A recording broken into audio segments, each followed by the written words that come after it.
Francis Bacon's life is a remarkable journey through the philosophical, political, and scientific landscapes of early modern England.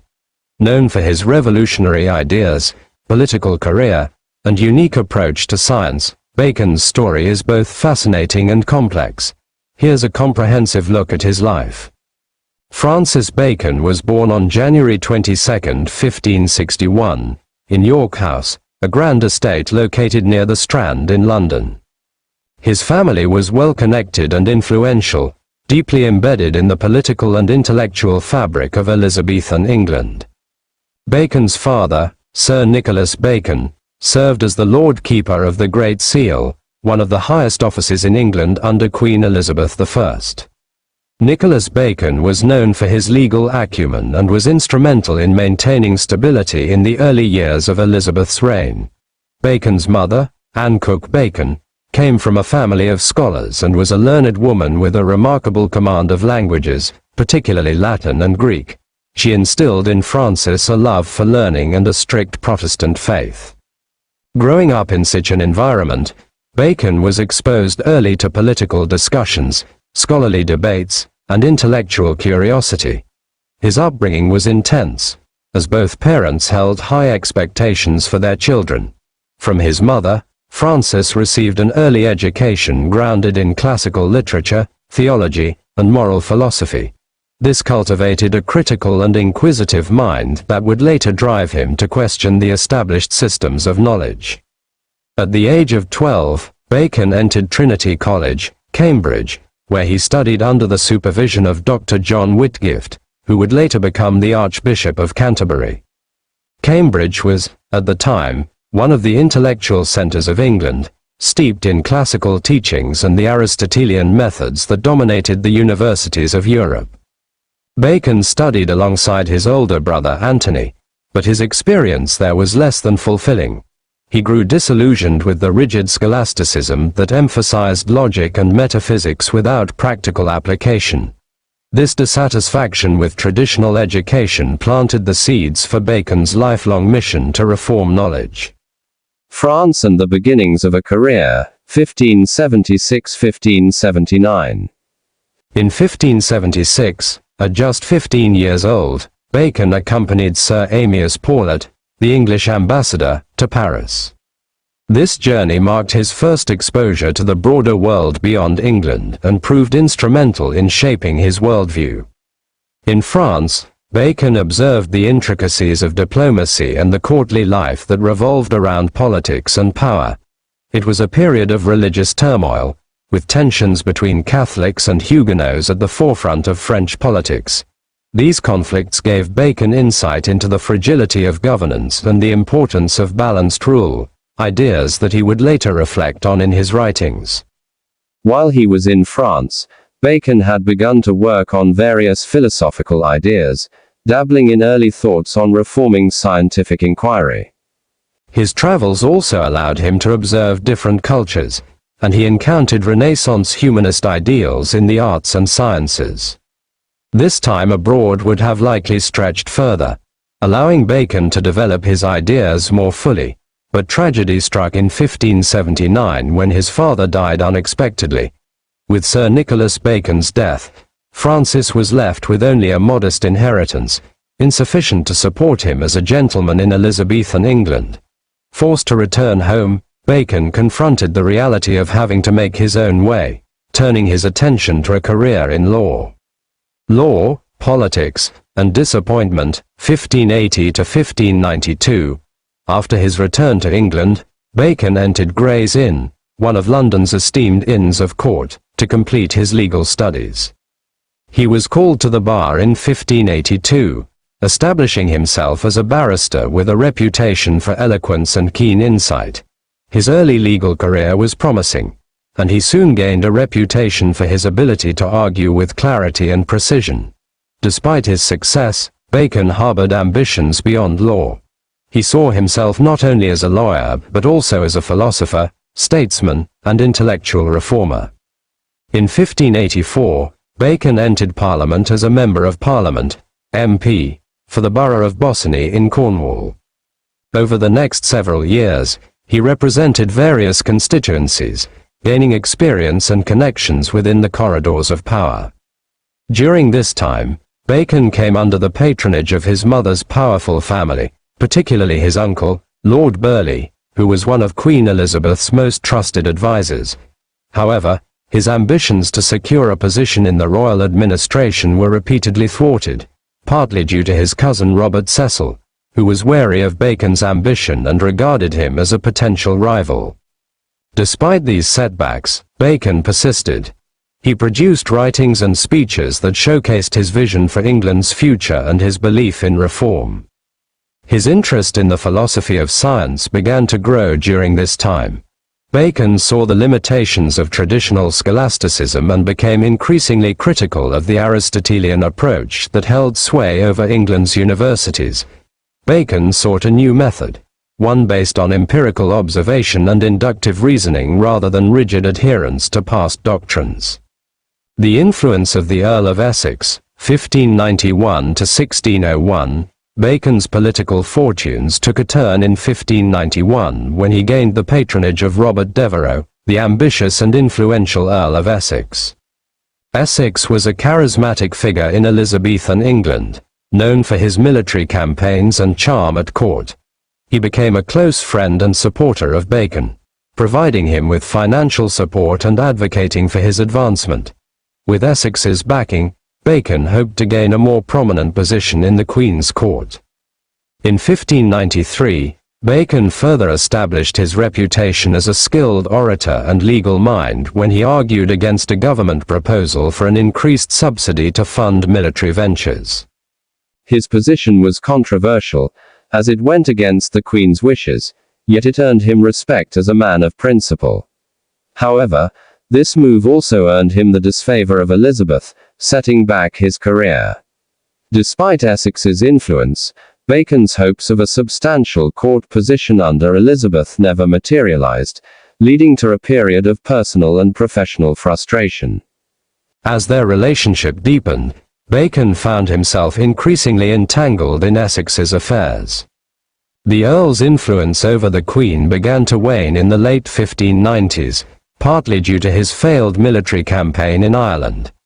In a last desperate act of defiance, Essex staged a rebellion against Elizabeth in 1601.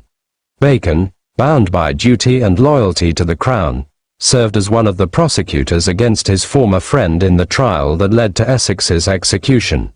Although he was criticized for his role, Bacon defended his actions as necessary to uphold the stability of the realm.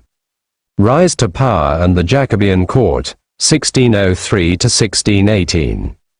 Elizabeth's death in 1603 brought a new king, James I, to the throne. Bacon, always adaptable, saw an opportunity to align himself with the new monarch, whom he viewed as a potential ally in his mission to advance scientific and legal reforms. His strategy worked, and James, impressed by Bacon's intellect, granted him several key positions, marking the beginning of Bacon's rise to power. He was appointed as knighted in 1603, Solicitor General in 1607, and Attorney General in 1613. Bacon's legal career flourished under King James, and he played a crucial role in important cases of the time. His influence reached a peak in 1618 when he was appointed as Lord Chancellor, the highest judicial position in England. Bacon was ennobled as Viscount St. Alban, symbolizing his ascent to the upper echelons of English society. Yet, even as he wielded great power, Bacon's intellectual pursuits remained paramount. Throughout his career, he devoted himself to his writings, working tirelessly to develop and articulate his ideas on scientific and philosophical reform. Philosophical and scientific legacy, the Novum Organum and beyond. While Bacon's political career was notable, his lasting legacy lies in his contributions to philosophy and science. Dissatisfied with the scholastic methods of his day, he envisioned a new approach that would enable humanity to uncover the secrets of the natural world through observation and experimentation. This vision culminated in his magnum opus, the Novum Organum, published in 1620. In this work, Bacon argued for an inductive approach to scientific inquiry, emphasizing the importance of systematic observation and experimentation over reliance on tradition and authority. Bacon's Novum Organum was groundbreaking. In it, he laid out the four idols, idols of the tribe, the cave, the marketplace, and the theatre, which represented the various sources of human error and bias. By identifying these idols, Bacon hoped to help others clear their minds of preconceived notions and approach scientific inquiry with an open and critical perspective. His ideas would later influence thinkers like John Locke and become a foundational element of the scientific method. Fall from grace and later years, 1621 to 1626. Despite his intellectual achievements, Bacon's political career ended in disgrace. In 1621, he was accused of corruption, charged with accepting bribes in his role as Lord Chancellor. Bacon admitted to some of the charges, though he argued that his decisions as Lord Chancellor had never been influenced by gifts. He was fined, imprisoned briefly, and banned from holding public office. Stripped of his titles and power, Bacon retired to his estate and spent his remaining years devoted to writing and reflection. Even in his last years, Bacon's mind remained sharp, and his desire for knowledge burned as brightly as ever. In 1626, while experimenting with the preservation of meat by freezing, he caught pneumonia and died shortly after on April 9, 1626. He was buried in St. Michael's Church in St. Albans, Hertfordshire, leaving behind a legacy that would shape the course of modern thought. Legacy and lasting influence. Though Francis Bacon died in relative obscurity and disgrace, his intellectual legacy would become a cornerstone of the modern scientific age. His philosophy, writings, and approach to empirical research influenced generations of thinkers, scientists, and philosophers who came after him. Bacon's dedication to reforming human knowledge led him to challenge the entrenched systems of thought in his time, particularly the scholasticism of medieval Europe and the rigid adherence to Aristotelian doctrine. Instead, he championed a new way of learning, grounded in observation, experimentation, and systematic reasoning. Bacon also envisioned a collaborative and cumulative approach to knowledge. In his unfinished work, New Atlantis, he described a fictional society called Ben Salem where scientific inquiry was conducted through cooperation, with organized efforts to collect, test, and apply knowledge. This work foreshadowed the creation of scientific societies like the Royal Society, established in 1660, which sought to formalize and encourage collaborative scientific research. Bacon's belief in the power of organized scientific inquiry directly influenced the establishment of such institutions, which remain central to the advancement of science today. Philosophical contributions. Beyond his scientific impact, Bacon was also a key figure in the development of modern philosophy. He was a materialist and pragmatist at heart, believing that philosophy should be practical, oriented toward the improvement of human life rather than abstract metaphysical speculation. His essays, published in several editions between 1597 and 1625, remain some of the most insightful reflections on human behavior, ethics, and society. These essays cover topics such as ambition, friendship, love, truth, and revenge, and are notable for their sharp observations on the human condition and wisdom on practical living.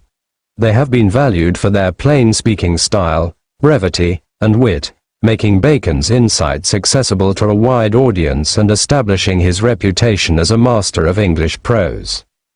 In addition to his materialistic leanings, Bacon's emphasis on clearing mental biases also left a philosophical impact.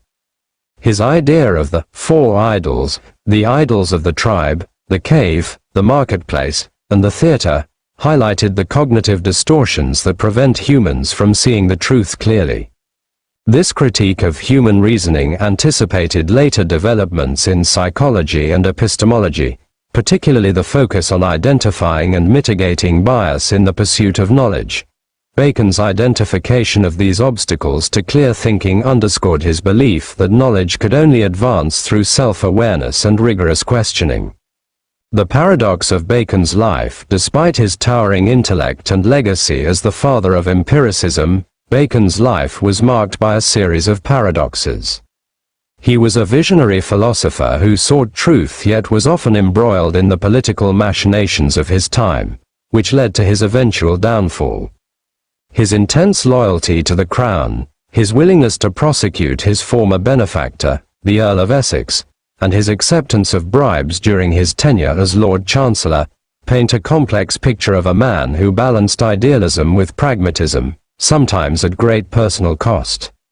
Bacon's pragmatic approach to power and politics allowed him to rise to the pinnacle of English public life, but the same system also contributed to his fall from grace. His acknowledgement of his faults during the corruption trial in 1621 demonstrated a degree of humility, but his ultimate disgrace underscored the tension between his ideals and the compromises he made throughout his career. The Baconian influence on the scientific revolution. As the scientific revolution gathered momentum, Bacon's influence became increasingly pronounced. Philosophers and scientists across Europe and later in the American colonies recognized the value of Bacon's inductive method, especially as it contrasted with the deductive reasoning that had long dominated intellectual thought. Although Bacon's approach was not strictly followed in practice, his ideas provided a rallying point for those who believed in science as a cumulative, collaborative pursuit of understanding the natural world.